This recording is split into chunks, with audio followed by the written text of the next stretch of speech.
자, 오늘 우리에게 주시는 하나님의 말씀은 요한복음 6장 63절의 말씀입니다. 요한복음 6장 63절 제가 받들어 읽겠습니다. 살리는 것은 영이니 육은 무익하니라. 내가 너희에게 이른 말이 영이요 생명이라. 아멘.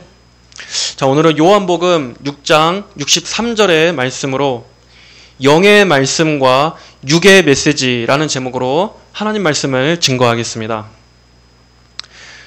오늘날 교회의 강단에서는 두 가지 종류의 메시지가 공존하고 있습니다. 하나는 하나님의 진리의 말씀인 영의 말씀과 또 인간 안에서 나온 육의 메시지입니다.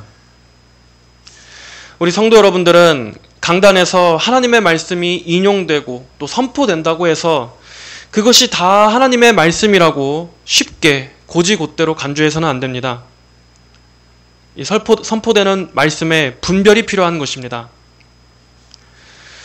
자, 먼저 오늘 예수님께서 말씀하신 이 본문 말씀은 어떠한 문맥적 배경에서 나온 것입니까?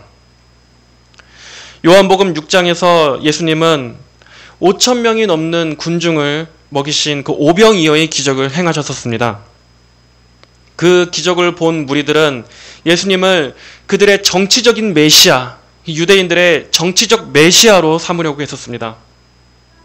하지만 예수님은 군중들의 그러한 의도를 아시고 그들의 그 요구를 피하시고 자신이 주시려는 것은 육체의 배부름이 아닌 영생의 양식임을 말씀하셨습니다. 또 예수님은 자신을 하늘에서 내려온 생명의 떡이라고 말씀하셨습니다. 내 살을 먹고 내 피를 마셔야만 영생이 있다라고 주님은 말씀하셨습니다. 여기서 살과 피를 먹는다는 것은 예수님의 십자가의 대속적 죽음을 믿음으로 받아 누릴 때 영적인 생명이 있다 하는 것을 말씀하신 것이었습니다. 그때 제자들의 반응은 어땠습니까? 많은 제자들이 이 말씀은 어렵도다. 누가 들을 수 있느냐라고 불평했습니다. 그들은 예수님의 말씀을 이해할 수가 없었습니다. 말씀을 그냥 문자적으로만 이해하거나 그들이 갖고 있었던 그 율법적 사고 안에서만 주님의 말씀을 들었기 때문이었습니다. 그렇기 때문에 제자들은 예수님의 말씀 안에 담겨 있었던 그 본 의미, 영적인 의미를 제대로 이해할 수가 없었던 것입니다. 예수님께서 여기서 이 말씀을 하신 의도는 하나님의 진리는 인간의 육적인 이해와 접근으로는 받아들여질 수도 없고 깨달아질 수도 없음을 말씀하신 것입니다. 하나님의 말씀은 전적으로 성령의 조명하심이 있어야만 깨달아지는 것이며 그럴 때 믿음과 또 영생으로 이어질 수 있게 된다 하는 것을 우리에게 가르쳐 주십니다. 성경 고린도전서 2장 14절은 말씀합니다. 육에 속한 사람은 하나님의 성령의 일을 받지 아니하나니 이는 그것들이 그에게는 어리석게 보이며 또 그것들을 알 수도 없나니 그런 일은 영적으로 분별되기 때문이라. 하나님의 말씀이 인간의 이성으로 완전히 이해되지 않는 이유는 말씀의 본질이 영이기 때문입니다. 영이기 때문입니다. 그래서 영적으로 죽어있고 거듭나지 않은 타락한 죄성을 가진 자연인은 하나님의 뜻을 이해하거나 깨달을 수 있는 능력 자체가 죄로 훼손되어 있습니다. 그래서 성령의 도우심이 없이 말씀을 들으면 말씀이 이해가 안 되고 또 받아들이기 싫고 거부하고 싶고 또 말씀을 자기의 생각대로 왜곡하게 되는 것입니다. 성령의 도우심이 없으면 진리가 보이지 않습니다. 들리지 않습니다. 여기서 영이라는 것은 하나님의 말씀은 단순히 지식이나 어떤 도덕적 가르침이 아니라 성령의 감동으로 기록된 생명력 있는 말씀, 살아 역사하는 말씀이라는 것입니다. 단순히 성경이 그저 문자가 아니라 실제로 사람의 영혼 속에 들어가서 그 영혼을 찌르고 영혼 안에 있는 이 어둠의 죄의 세력들을 몰아내며 그 안에 하나님을 향한 성향을 심고 건설하는, 그래서 한 사람의 전 인격을 변화시키는 이 생명력 있는 영적 능력이 하나님의 말씀 안에 있다는 것입니다. 히브리서 4장 12절에 하나님의 말씀은 살아있고 운동력이 있어 라고 말씀합니다. 여기서 이 살아있다, 조회라는 말 자체가 생명을 말하는 것인데, 이 생명은 단순히 어떤 육신의 생명을 말하는 것이 아니라 신적 생명을 말합니다. 하나님께서 주시는 그 영적 생명, 본질적이고 영원한 참 생명이 말씀을 통해서 인간 안의 역사에서 사람의 영혼 안에 하나님의 생명, 하나님의 신적 생명을 인간 안에 심으신다 하는 것입니다. 이 생명이 사람을 회심하게 만듭니다. 사람을 변화시킵니다. 그리고 십자가와 부활의 능력이 그 안에서 실제로 믿어지게 만듭니다. 말씀 자체 안에 들어있는 생명의 능력이 죄와 멸망을 향해 가던 그 죄성을 그리스도께로 돌이켜서 하나님을 향해 살아가도록 내적인 변화를 일으킨다. 이 영적 생명을 성령께서 말씀과 함께 역사하실 때 일어난다는 것입니다. 하나님의 말씀은 이처럼 영혼을 살리고 거듭나게 하는 능력이 있습니다. 예수님께서 살리는 것은 영이니라고 말씀하신 것은 바로 이러한 말씀의 능력을 말한 것입니다. 자, 그렇다면 육은 무익하다는 것은 무엇입니까? 여기서 이 육은 인간적인 도덕성, 또 사람의 종교적 열심, 그리고 사람의 이성으로만 구원에 접근하려는 그러한 모든 시도들을 말하는 것입니다. 이러한 것들로는 진리를 이해할 수 없다. 즉, 구원받을 수 없다 하는 것입니다. 자, 그럼 앞에 서두에서 말씀드린 이 강단에서 선포되는 영의 말씀과 육의 메시지를 구분하는 주제로 우리 다시 한번 돌아오겠습니다. 우리는 이것을 어떻게 적용해 볼 수가 있겠습니까? 영의 말씀이 강단에서 선포된다는 것, 즉 하나님의 말씀이 참되게 선포된다는 것은 무엇입니까? 그 내용에 반드시 복음이 있어야만 합니다. 예수 그리스도의 십자가와 부활로 인한 구원의 메시지가 그 설교의 중심 내용을 이루어야 한다는 것입니다. 진짜 복음 설교가 담고 있는 내용은 무엇을 반드시 포함하고 있느냐? 참된 복음 설교는 하나님의 거룩하심에 대해 말합니다. 하나님의 주권과 영광에 초점이 맞춰져 있습니다. 그리고 우리 인간의 죄인됨, 그것도 전적으로 부패하고 타락한 죄인임이 정확하게 설교되어져야 합니다. 그리고 구원은 하나님의 선택과 또 하나님의 주권적인 은혜로 말미암은 것이며 인간의 공로나 행위나 종교적 열심으로 되는 것도 아닙니다. 그리고 심지어 믿음조차 하나님의 은혜로 주어지는 것입니다. 그리고 참된 복음에는 그리스도께서 우리의 죄 때문에 십자가에서 대속적 죽음을 겪으셨다는 것을 전해야 합니다. 단순히 예수님께서 어떤 윤리나 도덕, 희생과 어떤 사랑의 삶을 보여주시기 위해, 본보기가 되시기 위해 죽으신 것이 아니라 예수님의 죽으심은 대속적 죽음이다. 나의 죄를 대신한 대속, 이것을 분명히 전해야 하는 것입니다. 그리고 인간은 반드시 거듭나야만 하며, 이 거듭남은 단순히 어떤 사상의 전환이나 생활 습관의 개선이나 종교적 깨달음이 아니라 성령의 거듭나게 하시는 새 생명의 역사로만 가능한 것이라는 것을 전해야 합니다. 이것으로만이 죄로부터의 회개와 돌이키게 한다는 이러한 성령의 주권적 거듭남, 중생의 사역을 전하는 것입니다. 그리고 구원받은 하나님의 자녀는 이제 오직 하나님의 말씀에만 순종하며 자기의 욕망이 아닌 주의 영광을 위해 살아가는 것을 강조합니다. 그리고 성도들의 시선을 이 땅에 향하게 하지 않고 저 천국, 천성문을 향하여 그날까지 좁은 생명길을 걷게끔 하는 것. 십자가를 지고 자기를 부인하며 하늘의 본향을 향해 살게끔 하는 이러한 방향의 메시지가 이것이 복음을 설교하는 것이고 영의 말씀을 전하는 것입니다. 이러한 관점이 설교 전체에 녹아져 있어야 합니다. 그러면은 어떠한 분들은 이런 반문이 나올 수 있습니다. 아니 그럼 맨날 주구장창 십자가만 얘기합니까? 맨날 십자가에 대해서만 들어야만 합니까? 성경에 얼마든지 다른 내용도 많잖아요. 이런 반론이 나올 수 있습니다. 하지만 복음을 전한다는 것은 그저 십자가만 계속 줄기차게 전해야 한다는 얘기가 아니라 이 십자가의 복음의 기조가 설교의 중심을 이루고 설교 전체의 흐름 안에 가장 근본 구조를 이루어야 한다는 말입니다. 어떤 말씀을 전하든지 그 안에는 십자가와 죄, 은혜, 회개, 믿음, 구속, 또 하나님의 영광, 천국과 지옥, 영원한 복락과 영원한 형벌에 대한 이러한 설교의 핵심 내용들이 설교의 중심축, 그 본문 내용의 기둥이 되어서 어떤 본문이라 할지라도 거기에 나오는 모든 해석과 적용이 이러한 관점에서 풀어져야 하는 것. 이것이 원래 성경적 설교입니다. 성경을 설교한다는 것은 원래 그거였습니다.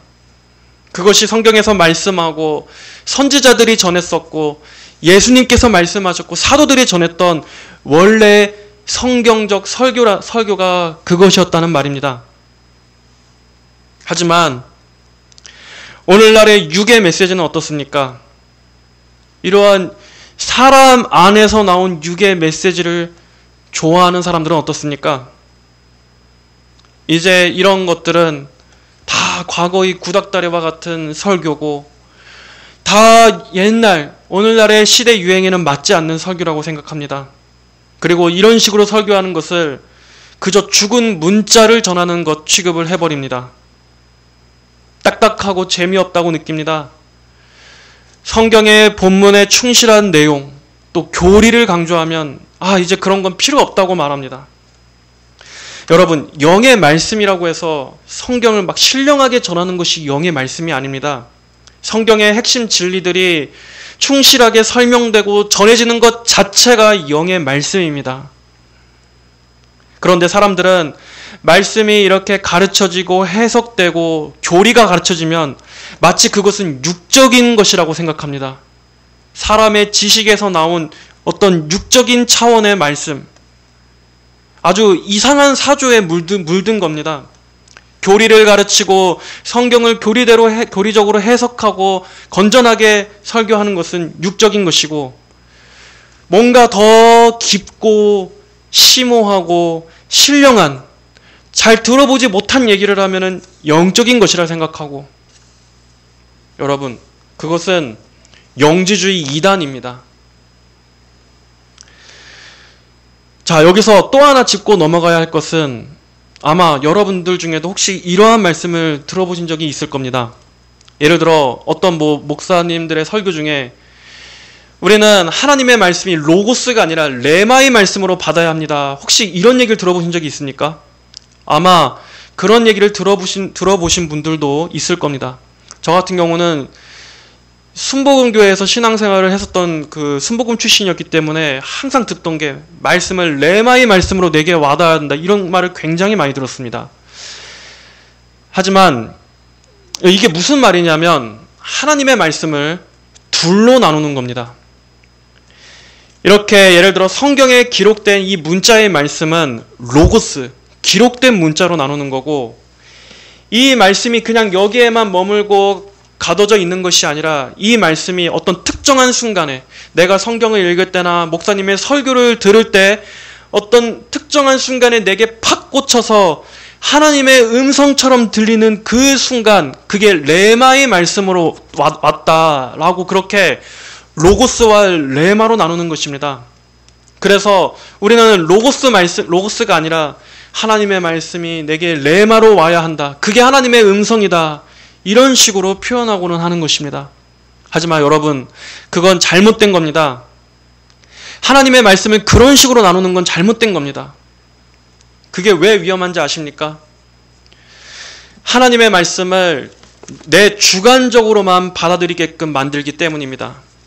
여러분, 어떤 특정할 때 내게 꽂히는 말씀이 하나님의 말씀이 아니라, 그럴 때 하나님의 말씀이 되어지는 것이 아니라, 우리 성경의 66권 전체가 한 구절, 한 단어 하나하나가 모두가 다 하나님의 말씀입니다. 그것이 다 하나님의 음성입니다. 성경 계시 전체가 다 하나님의 동일한 진리의 말씀이라는 것입니다. 그런데 이렇게 하나님의 말씀을 로고스와 레마라는 개념으로 나누게 되면 다른 구절들은 그냥 다 어떻게 느껴집니까? 그냥 건조한 문자, 그냥 글자로만 여겨집니다. 그 대신 뭘 자꾸 찾게 됩니까? 성경을 읽을 때도 오늘 나한테 주시는 음성, 내게 딱 꽂히는 어떤 그 한 구절, 그런 구절 어디 없나? 그런 식으로 성경을 보게 됩니다. 성경의 한 단어 한 단어를 연구하고 해석하고 바르게 이 뜻이 뭔가 교리적으로 생각하고 이 말씀 자체에 머물면서 하는 것이 아니라 그냥 일반적인 말씀, 어려운 것들, 또 지금 내 상황에 맞지 않는 말씀들은 그냥 다 훑어 넘어가는 것입니다. 그리고 내게 어떤 감동이 되는 이 말씀 하나만 오늘 하나님이 내게 주시는 말씀이다 붙잡게 되는 것입니다. 하지만 성경을 해석할 때는 기본적으로 이 본문에 문맥적인 의미가 있습니다. 그리고 또 문법적, 역사적 의미를 골고루 보면서 본뜻을 바르게 깨달아야 하는데 그냥 앞뒤 다 자르고서 지금 내 상황에 딱 맞는 말씀, 마치 내게 주어진 응답과 같은 말씀, 특별한 그런 하나님의 음성, 그것만을 자꾸 찾으려 한다는 위험이 있다는 것입니다. 이렇게 로고스와 레마로 나누는 이러한 개념은 여러분 원래 기독교 역사상 정통신학의 노선에서는 없었던 개념입니다. 그런 식으로 나누는 게 없었다는 겁니다. 이렇게 객관적인 하나님의 계시의 말씀을 이러한 식으로 나누는 것은 언제 들어온 거냐? 20세기쯤 들어왔습니다. 그러니까는 거의 1900년대 후반, 중후반. 물론 이렇게 말씀을 자기의 주관적으로 내면의 음성으로 주관적으로 해석하는 것은 기독교 역사 초기 때부터 물론 있었던 이단이지만 오늘날 같이 이렇게 본격적으로 주류가 된 것은 20세기에 들어서 들어오게 된 건데 어디의 영향 때문이냐? 오순절 은사주의의 영향 때문에 이렇게 된 것입니다.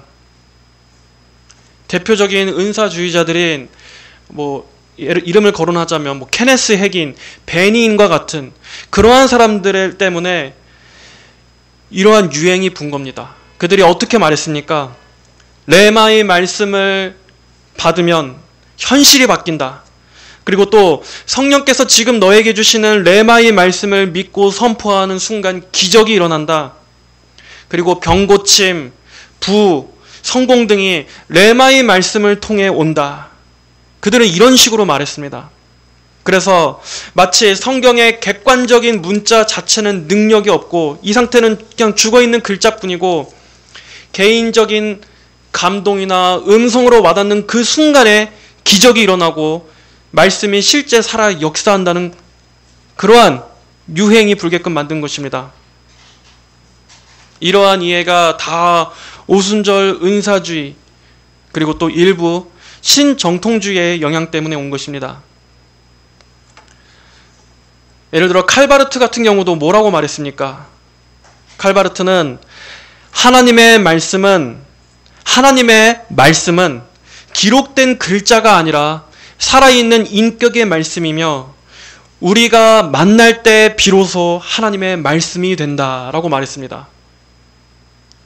듣기에 맞는 말 같은데 이건 역시도 그러면 뭐가 문제가 됩니까? 그러면 하나님의 말씀이 인격적 만남이 일어나지 않으면 그러면 하나님의 말씀은 죽은 문자입니까? 내게 인격적으로 하나님의 말씀이 만나지 않으면 그러지 않으면 그 전에는 무슨 하나님의 말씀이 아닌 게 됩니까? 그렇게 의도한 게 아니더라도 교인들이 그렇게 듣게끔 그렇게 여기게 되는 풍조를 낳게 되는 것입니다.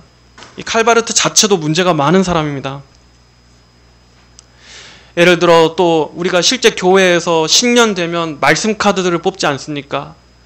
그러면서 한 해 동안 내게 주시는 말씀이다. 이런 것들도 다 이런 배경에서 나오게 된 프로그램들이고, 큐티할 때도 주관적으로 해석하는 것들도 다 이러한 영향들이 오늘날 흘러 들어와서 이렇게 된 겁니다. 예를 들어 그러면은 레위기의 제사법에 대해서 구구절절 나오는 말씀들이나, 성경에 별로 유명하지 않은 소선지서들의 말씀들이나, 아니면 저주와 심판에 관한 말씀들, 이러한 말씀들은 우리와 상관이 없는 말씀들입니까? 그러한 말씀들은 하나님의 말씀이 아닙니까?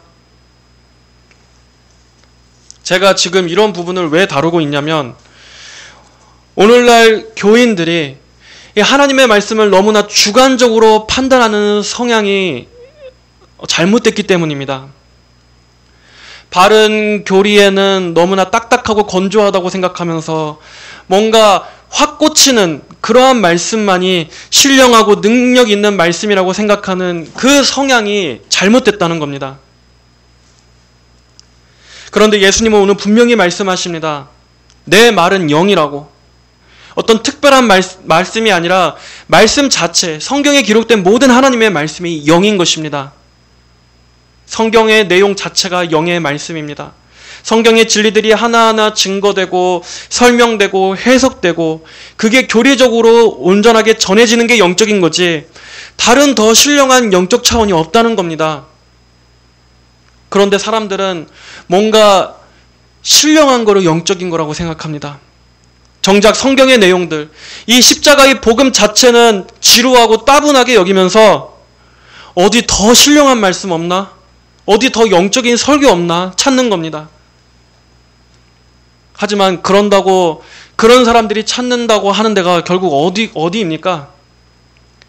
보면은 다 정통신앙에서 한참이나 벗어난 이단들로 가 있습니다. 성경을 자의적으로 해석하고 영지주의적으로 해석하고 이런 요상한 은사주의에 물든 그런 걸 신령하다고 생각하고 사람들은 거기로 가는 겁니다. 그러면서 정작 가장 중요한 이 정통 교리, 이 역사적 기독교 신앙은 죽은 것으로 취급해버리는, 그것이야말로 미혹이고 오늘날 교인들의 교만이고 오늘날 교인들이 가장 자각하지 못하는 생각입니다. 여러분, 반드시 기억하십시오. 원래 기독교는 철저하게 교리의 종교였습니다. 교리의 종교. 이건 제가 하는 말이 아니라 마틴 로이드 존스 목사님도 하신 말씀입니다. 그런데 오늘날은 교리라는 말만 해도 이 사람들의 발작 버튼이 눌러지는 건지, 교리라는 말만 하는 순간 반감이 생겨버립니다. 그러한 사람들은 기독교 역사를 몰라서 그런 겁니다. 교리는 사람이 만들어낸 거고 육적인 것이라는 그 생각 자체가, 그게 자기들 생각이 아니라 그것도 다 주입된 겁니다. 그렇게 말하는 그 생각이 오늘날 이 현대 신앙의 풍조에 자기도 모르게 주입된 걸 지금 자기가 말하고 있는 거를 모릅니다. 그런 사상이 어디서 왔는지 아십니까? 교리가 중요한 게 아니다. 삶이 중요한 거다. 교리가 중요한 게 아니다. 나에게 어떤 느껴지는 감동과 은혜가 중요한 거다. 이게 어디서 왔는지 알고 하는 말씀입니까? 그러한 생각이 자유주의에서 온 겁니다. 기독교 자유주의 신학에서 온 겁니다. 이렇게 교리에 대한 반감은 18세기의 자유주의 신학자 슐라예르 마허라든가 포이에르 바하 같은 그러한 인물들에게서 온 생각입니다. 그런 사상이 교회 안으로 들어와서 목사들에게 가르쳐지고, 또 그런 것들을 아무 분별 없이 들었던 성도들이, 교인들이 그러한 영향을 받아 이런 말 한 겁니다. 제가 지금 방금 언급한 이 자유주의 신학자들이 뭐라고 말했냐? 기독교의 본질은 교리가 아니라 의존적 감정이다. 또 성경은 계시 자체가 아니라 이 성경은 하나님께서 우리에게 주신 계시가 아니라 인간이 하나님을 어떻게 느꼈는지를 기록한 신앙 경험의 보고이다. 여러분, 이게 옳게 들린다면 여러분 또한 지금 잘못된 물이 든 겁니다. 여러분, 성경은 하나님의 특별 계시이고 진리입니다. 인간이 하나님을 어떻게 느꼈는지 주관적인 것을 기록한 단순히 신앙 경험의 모음집이 아닙니다. 그런데 이렇게 성경을 객관적 진리에서 주관적 경험의 통로로 바뀌어버린 이런 흐름을 만든 사람들이 제가 방금 언급했던 그 자유주의자들 때문입니다. 그래서 기독교가 어떻게 됐습니까? 성경을 더 이상 권위 있는 계시로 여기지 않게 됐습니다. 말씀을 읽을 때도 이것이 하나님의 객관적인 진리다.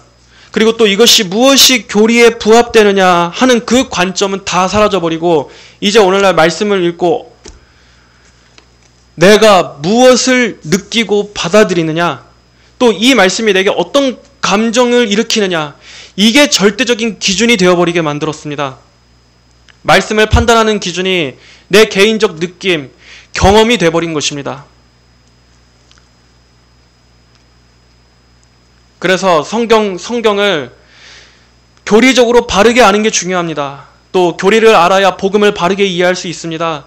성경을 바르게 이해하고 거기에서 바른 신앙이 나옵니다. 이런 식으로 말해도 지금 사람들은 내 생각, 내 감정에 동의가 안 되면 그러한 것도 다 그냥 물리쳐 버립니다. 말씀이 진리냐 아니냐를 결정하는 것은 내 느낌, 내 생각, 내 감정입니다. 예를 들어 하나님을 만난다, 내가 하나님을 만났다 하는 것도 오늘날 이 시대는 어떻게 이해합니까?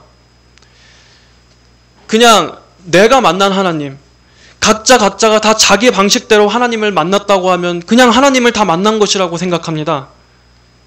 어떤 사람이 사업이 실패했는데 갑자기 경제적으로 어려웠는데 하나님께서 갑자기 어떤 기적을 일으켜 주셔서 사업을 일으켜 주셨다. 그래서 내가 어떤 부를 이루게 됐다. 성공하게 됐다.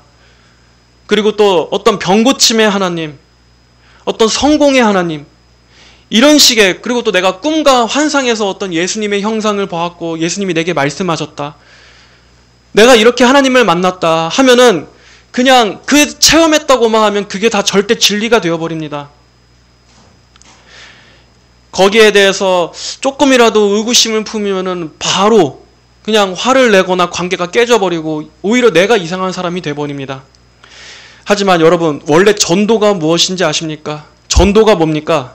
전도는 내가 체험한 나의 하나님을 전하는 게 아니라 한마디로 십자가의 복음의 내용을 전하는 게 전도입니다.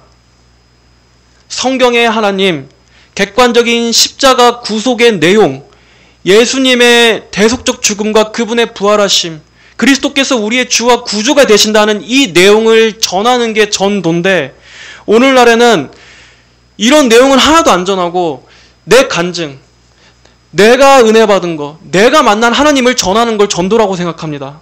물론 그러한 은혜 체험을 나누는 것도 귀하다고 할 수 있지만 문제는 그 체험 자체가 과연 성경에 일치되는가, 검증되지 않은 체험을 나누기 때문에 문제인 겁니다.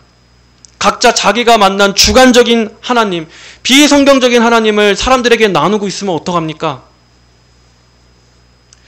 복음의 내용을 전하는 전도에서 내 체험과 경험을 전하는 게 오늘날의 전도가 되어버렸습니다.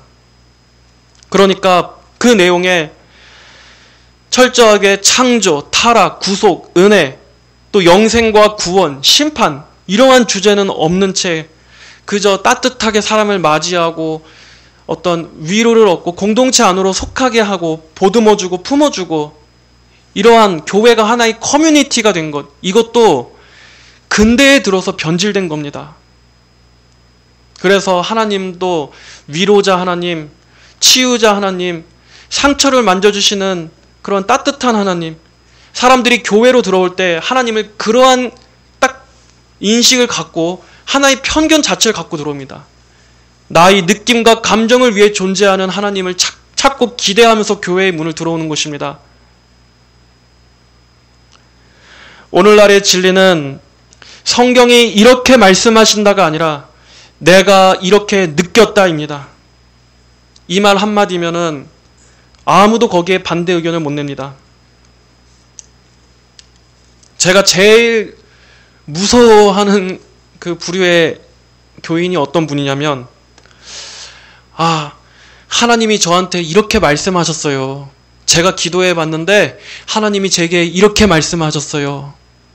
사실 저는 이렇게 말하는 분들이 가장 경계가 됩니다. 사실 그게 하나님의 말씀이 아니라 자기의 주관에서 나온, 자기 안에서 나오는 내면의 음성일 수도 있는데, 그건 성경과 좀 다른데요 라고 말하는 그 순간 바로 그냥 관계가 곤란해지기 때문입니다. 이렇게 지금 시대는 말씀의 권위나 객관적 진리는 다 무시되어지고 진리가 아닌 공감과 위로, 이게 오늘날의 절대 진리입니다. 이런 식으로 마귀가 하나님의 말씀의 권위를 해체시켜 가고 있는 것입니다. 이미 한참 전부터 있었던 일입니다. 그래서 오늘은 교회도 교리들이 다 사라지고 목사의 자기 주관적인 메시지만 가득한 것입니다. 오히려 교리를 말하면 욕을 먹고 이단 시대는 아주 이상한 시대가 되어버렸습니다.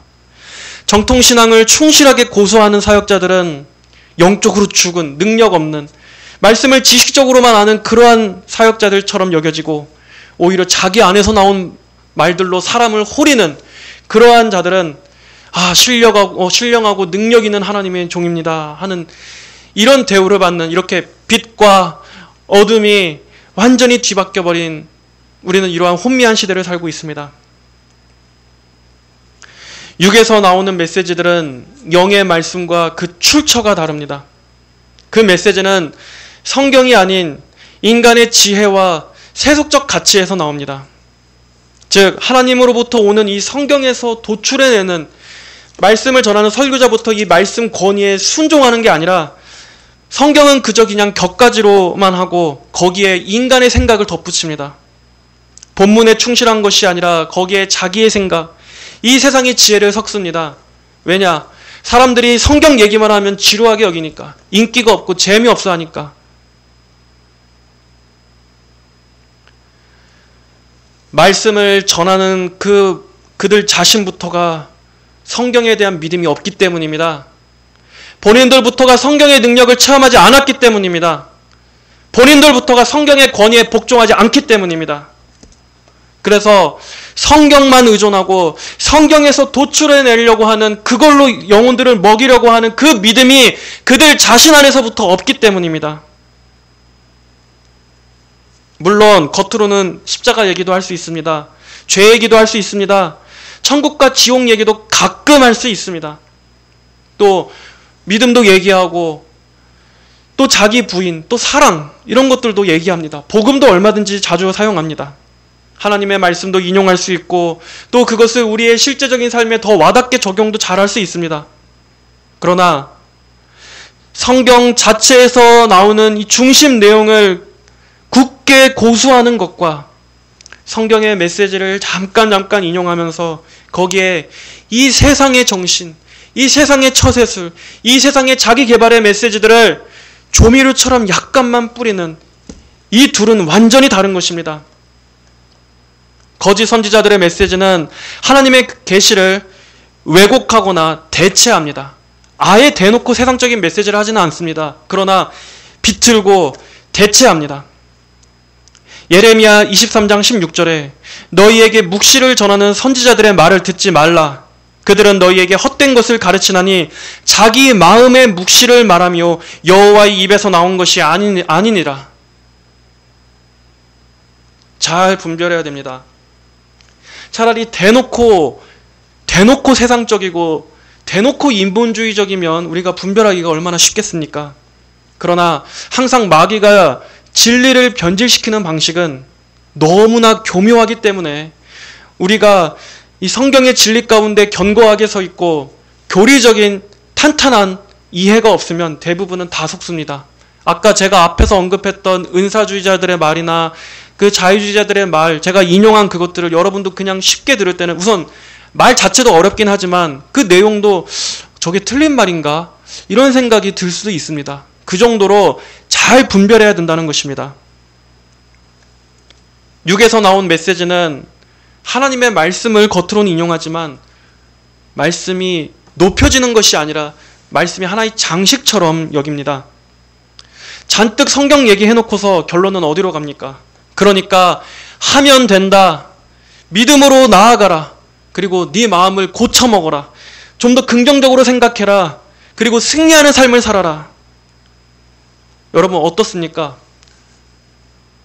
만약에 이게 그냥 다 맞다고만 들린다면 그것은 여러분이 아직 거듭나지 않았기 때문입니다. 이러한 결론은 뭐가 문제냐? 그 안에 우리 인간의 가능성, 우리 인간의 처세술, 성공과 번영을 지향하는 쪽으로 나가고 있기 때문입니다. 그 안에 교묘하게 깔려있는 정신이 인간 안에 있는 이 번영에 대한 이런 이 땅의 성공과 형통을 중요하게 여기는 그러한 사상이 깔려있기 때문입니다. 하나님의 말씀을 여러 구절 인용한다고 영적인 것이 아니라 그 설교의 핵심 기절을 이루고 있는 그 전제가 과연 성경에서 나온 것인가, 성경 교리에 부합하는가, 이게 중요한 것입니다. 예를 들어 참 조심스럽지만 조용기 목사님 같은 경우를 한번 봐보십시오. 저는 여의도 순복음교회를 실제 다녔었고, 그리고 그것도 깊이 다녔었고, 또 조용기 목사님 설교를 30, 40대 설교부터 거의 2010년대 설교까지 한 편도 안 빠지고 올라온 건 다 들어봤습니다. 그렇기 때문에 제가 그분의 설교에 대해서 모르고 하는 얘기가 아닙니다. 그리고 제가 어떻게 감히 그러한 분을 제가 감히 평가할 수가 있겠습니까? 저 같은 이런 풋내기가. 오히려 저는 뭐 그분의 신학적인 그런 오류와는 별도로 어쨌든 그렇게 큰 교회를 이끌어 간다는 것 자체는 아무나 할 수 없는 그 보통 사람의 능력으로 할 수 없는 일이라고 생각합니다. 그게 물론 어떤 식으로 교회가 커졌든 어떻게 성장했든 그거랑은 별도로.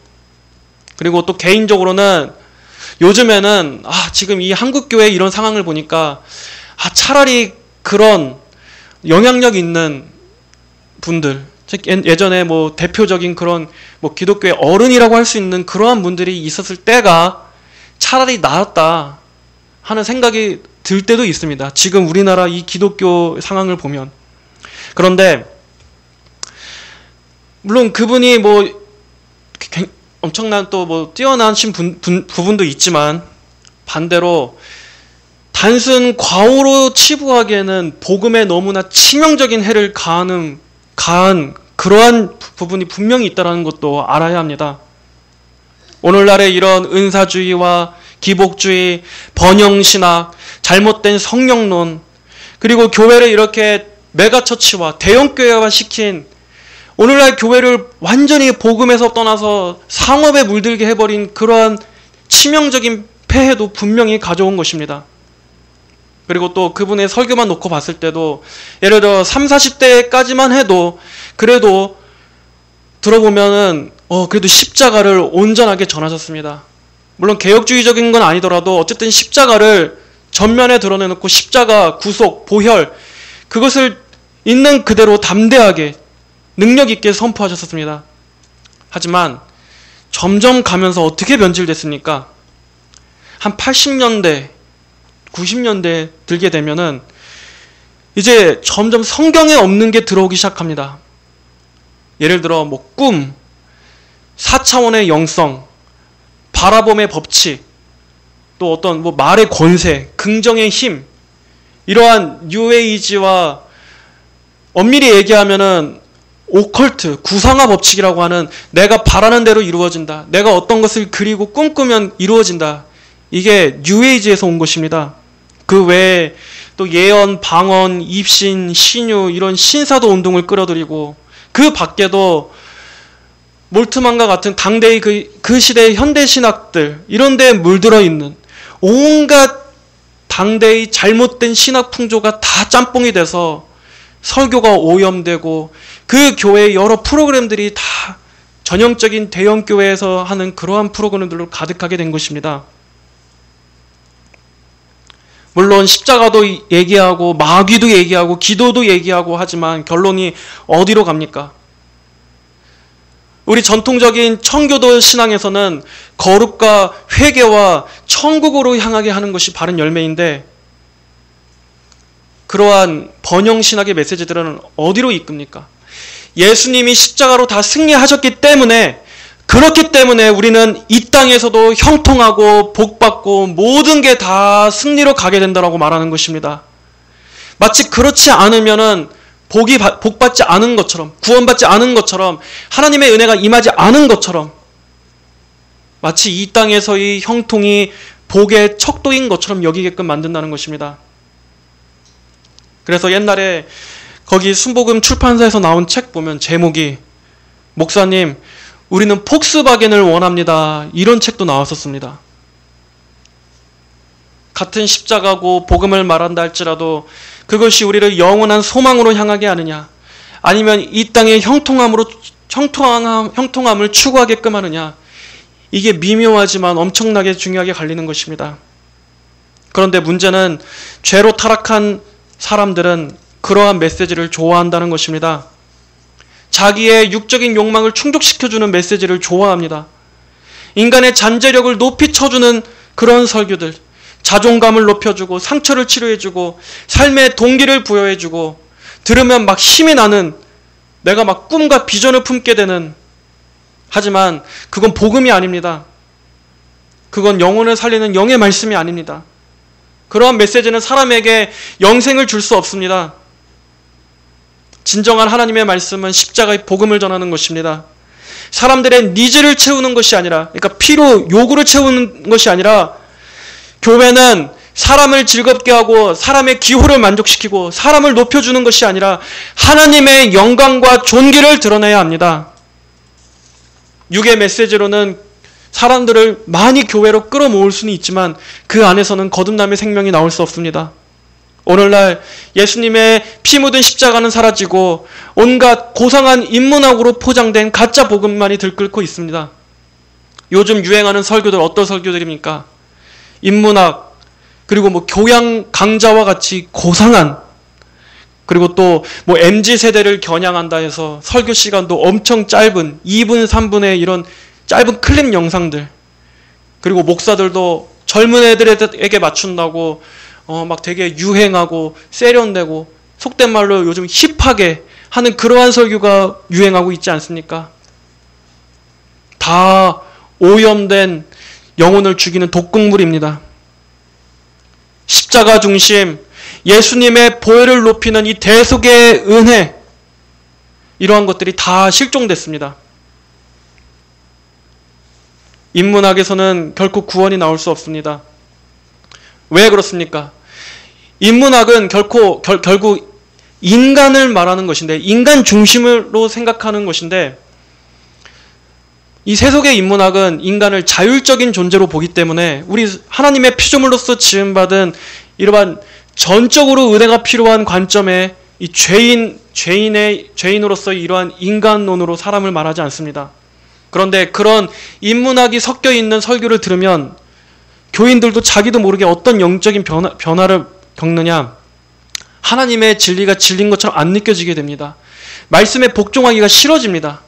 자기의 주관과 자기의 생각과 하나님의 말씀을 계속 겨루는 것입니다. 인문학을 한다고 해서 사람이 좀 지성적이고 좀 똑똑해 보이는 것 같지만 말씀과 인문학이 교묘하게 섞이면서 결국에는 그 성경 말씀의 순전함을 듣지 못하게 귀를 막는 것입니다. 여러분들은 하나님의 말씀을 먹어야 합니다. 말씀을 듣고 말씀을 배우고 하나님의 이 성경 한 단어 한 단어 한 구절 한 구절 안에 있는 하나님의 진리, 이걸 듣고 배우며 여러분의 눈이 여기에 향할 때, 이걸 통해서 성령님께서 역사하실 때 그 안에 생명이 일어나는 것입니다. 살아 역사하는 능력이 나타나는 것입니다. 말씀만이 우리를 살릴 수 있습니다. 청교도 토마스 왓슨이라는 분은 이렇게 말했습니다. 하나님의 말씀은 영혼을 씻는 물이다. 그러나 세속적 교훈은 그저 피부를 문질러주는 것에 불과하다. 또 리차드 십스라는 분은 이렇게 말했습니다. 육에서 나온 말은 우리의 육을 더 크게 할 뿐이지만 오직 성령께서 주시는 말씀은 우리의 영혼을 새롭게 한다. 새롭게 한다.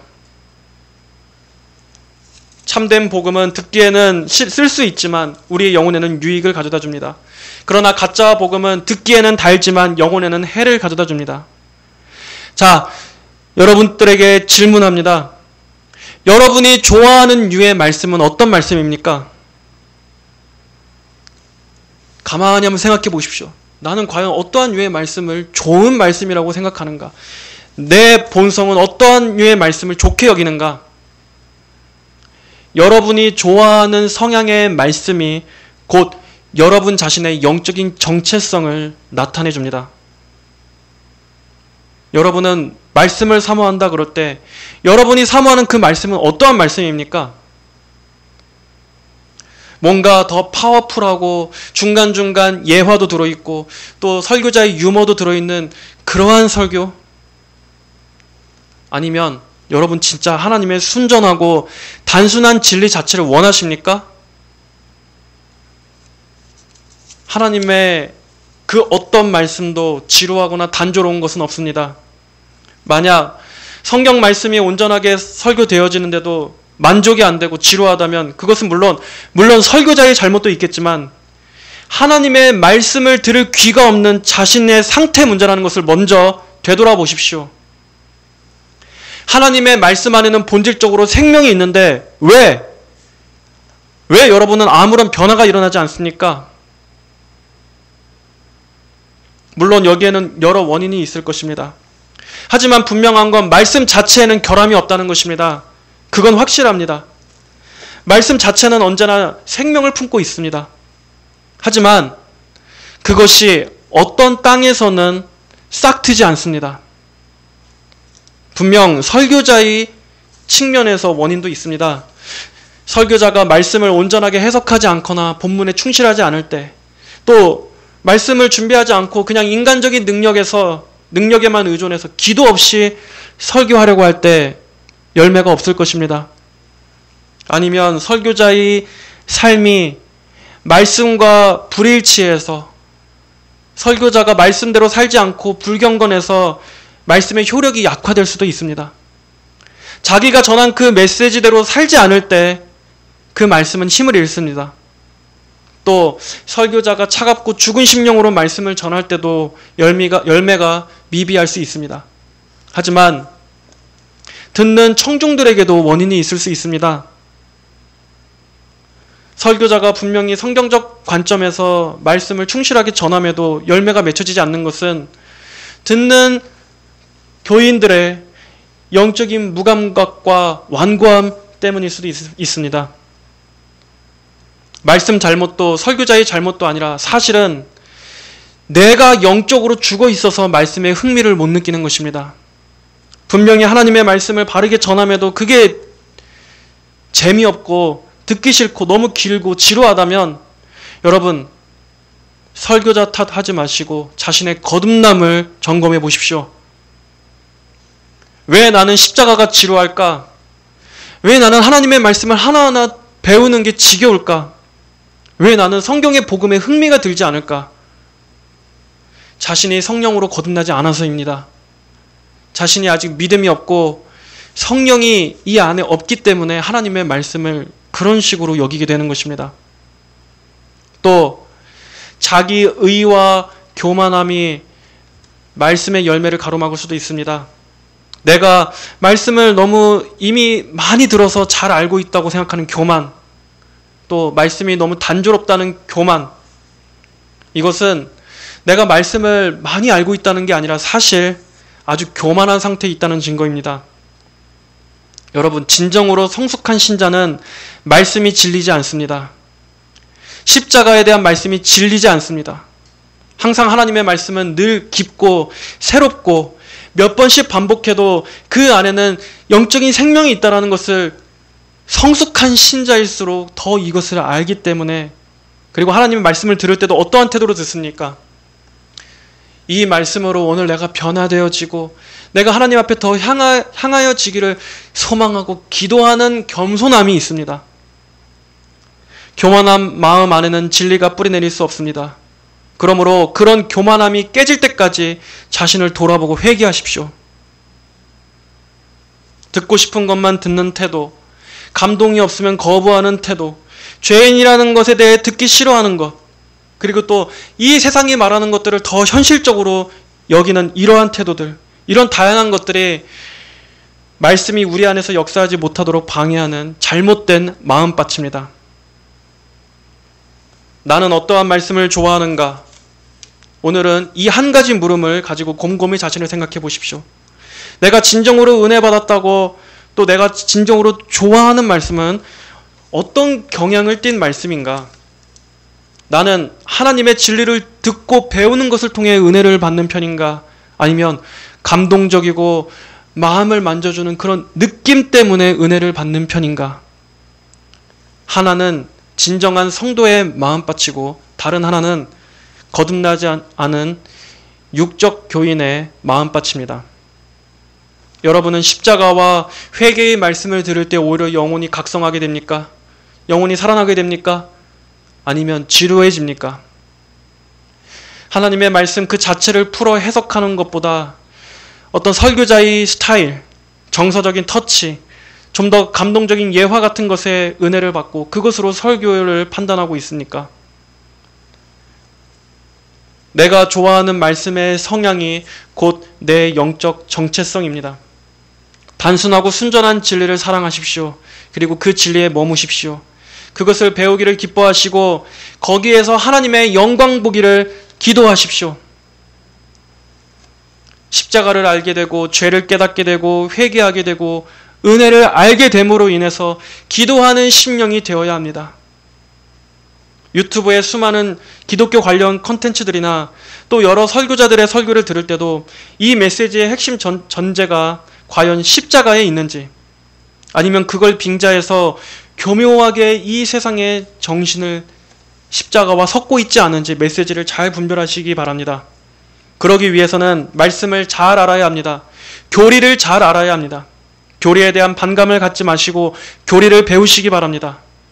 교리를 모르고서는 결코 절대 자신의 주관적인 느낌과 직관만으로는 절대 비성경적인 메시지를 분별하지 못합니다. 자신 안에 들어온 이 시대의 정신, 내 본성의 성향, 이런 것들이 얼마나 자신의 판단을 흐리는지 자기 자신을 객관적으로 볼 수 있어야 합니다. 말세에는 사람들이 바른 교훈을 받지 아니하며 귀가 가려워서 자기 사육을 따를 스승을 많이 두고 그 귀를 진리에서 돌이켜 허탄한 이야기로 돌아서리라 말씀했습니다. 여러분, 육의 메시지는 사람의 귀는 즐겁게 할 수 있지만 죽은 영혼은 살릴 수 없습니다. 오직 영의 말씀, 우리 하나님의 진리의 말씀만이 십자가와 부활의 능력으로 우리의 영혼을 살립니다. 우리에게 믿음을 줍니다. 우리의 영혼을 성장시킵니다. 시대가 아무리 변해도 복음은 변하지 않습니다. 유행에 물든 메시지, 또 복음의 트렌드를 찾지 마시고 변하지 않고 영원한 불변하는 십자가 복음 듣기를 사모하십시오. 하나님의 말씀을 여러분에게 맞추지 말고 여러분의 입맛, 여러분의 귀를 하나님의 말씀에 적용시키십시오. 하나님의 말씀에 여러분의 입맛을 맞추십시오. 부디 이 땅의 교회에서 복음의 말씀이 널리 퍼지고 또 교인들이 말씀 앞에 겸손히 귀를 기울여 하나님의 바른 말씀을 사모하는 그러한 교회로 변화될 수 있기를 기도합니다. 말씀을 사랑하고 늘 성령의 도우심과 조명하심 가운데 말씀으로 회개하고 변화되는 그 참된 영의 말씀의 능력이 저희 모두에게 풍성하게 임하여 주시기를 주님의 이름으로 축복합니다. 하나님 아버지, 살아 역사하는 그 생명의 말씀으로 저희를 변화시켜 주시옵소서. 말씀을 통해 생명을 얻고 말씀이 저희를 변화시키고 말씀이 우리의 죄가 끊어지게 하며 하나님을 향해 살아가는 자들로 변화될 수 있는 그 능력을 우리 모두가 경험케 하여 주시옵소서. 진리의 영이신 성령께서 역사하셔서 말씀으로 인해 저희의 심령이 부흥되게 하여 주옵소서. 감사드리며 살아계신 예수 그리스도의 이름으로 기도하였습니다. 아멘.